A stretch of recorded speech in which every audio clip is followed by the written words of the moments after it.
Most Allied pilots thought this Japanese fighter was actually German. The Allied code name was Tony.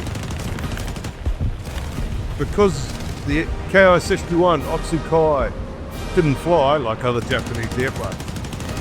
It had an inline engine, heavy guns, and the speed to hunt Allied fighters.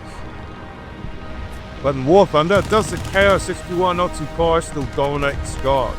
In this series, we're testing the aircraft in real battles, starting with its first kills and whether this inline samurai still survives modern dogfights.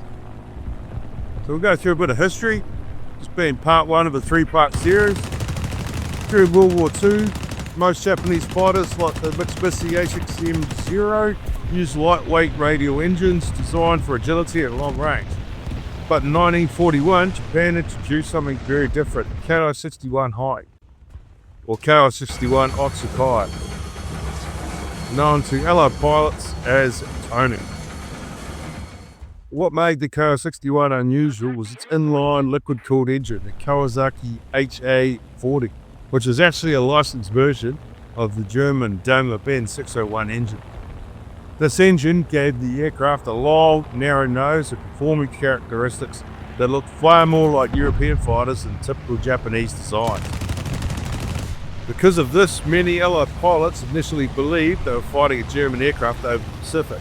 The Ki-61 first entered combat in 1943, operating in places like New Guinea and the Philippines, where it faced aircraft such as the P-40 Warhawk, the Republic P-47 Thunderbolt, and later the famous North American P-51 Mustang.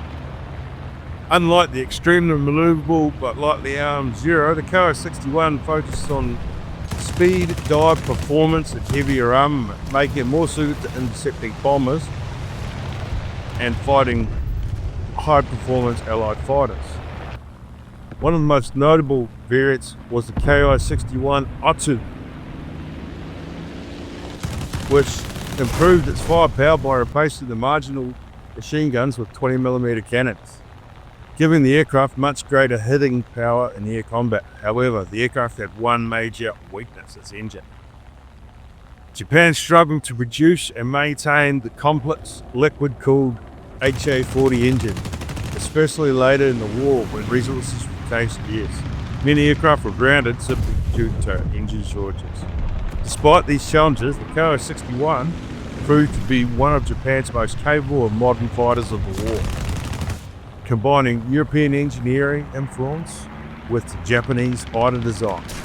Today, the Ki-61 remains one of the most recognizable fighters of the Pacific War, a unique aircraft that stood apart from nearly every other Japanese fighter of its time. So a quick spiel on the history of the Ki-61 Tony, or Otsu Kai, as the Japanese called it.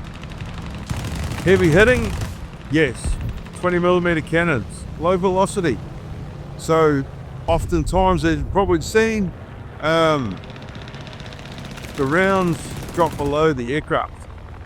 So you've got to aim a little bit higher to get hits. Sometimes not at all. We can't all be perfect. In tanks, no armor is best armor. In planes, no armor is really a bad thing. As you'll see later on, hang around to see my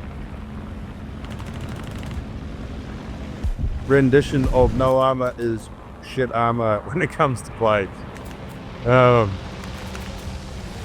P-61 tried to come in for a hit-on. It's a night fighter. It's got massive armament in its front, so you don't want to be facing that. The Japanese fighter will just shred you. Even from behind, it's got four guns in its rear-facing turret. So we try to get a shot on, and as you can see, guns are missing. When you do get your guns on, those 20mm, watch this. IO-10, they're pretty robust. Short burst, see you later. Don't come my day. Now, Japanese fighters don't have any armor. And I know that the historical thing said it's best for boom and zoom tactics. However, as you've probably seen in the dogfights, it turns really well.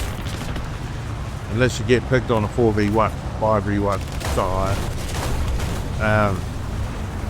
So you can outturn most enemy aircraft, but pick on the bombers. A little bit close to the ground here, but go over them. Honestly, I was just doing it for the video. A bit late in the shot. Never mind, we're still going.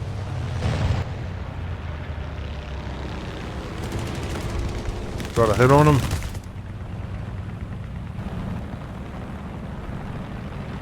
I see a lot of rounds drop behind.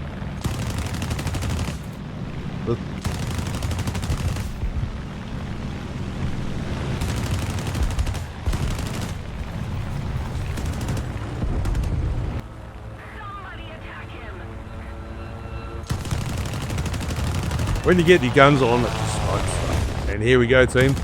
Brace yourself. Get rid of the crashing bomber because they tend to shoot you down. And pilot's night. No armor is shit up. Highly maneuverable aircraft. Got a crit on the Swedish Ju-88. T-18B, whatever it is, but it's a Ju-88. Pancake coming head on, he didn't even get a sight on me. So what, we're looking at 4 or 5 enemies there. I thought, oh my god, we're in it here. But flaps, tight turning, I'm out turning that A21, I'm out turning that F8F. I've got hits on 2 enemies so far, 3, so that Swedish thing, one of them died. That was the Swedish bomber just died, so there's the first assist. F8F. No, you can't get away from me, buddy. He's dead. Next one. 2 rounds going below. Got him, but yeah. So that was 3 kills. 3 kills, and I survived the 5v1 till my team got there, and we all got in and cashed in. Look at that. That was a magic shot, team. Magic.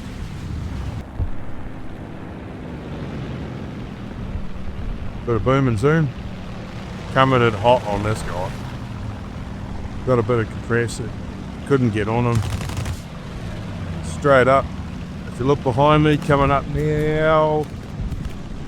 There's another guy hot on my tail, but he couldn't get on me. So we're pulling back round onto the LA7.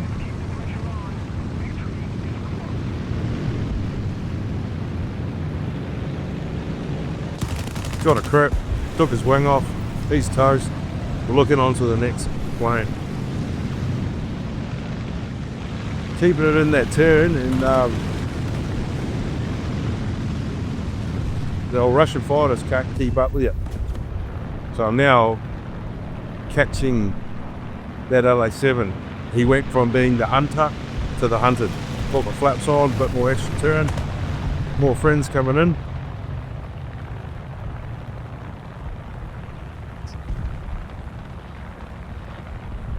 And he wears it.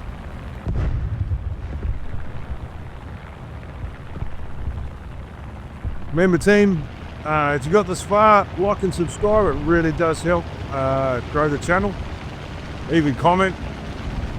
Tell me what you think, what you want to see in the next one. 109 head on. Remember, we hate head ons. I'm not the best at them at the best of times. And this has got dropping rounds. But we avoid it. No we don't. 3 kills.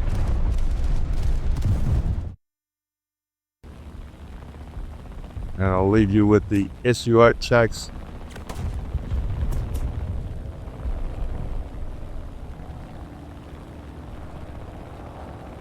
So pretty much what I saw, you'd catch anything, you just got to lead it right, get your eye in, and you're good to go. See you next time, P.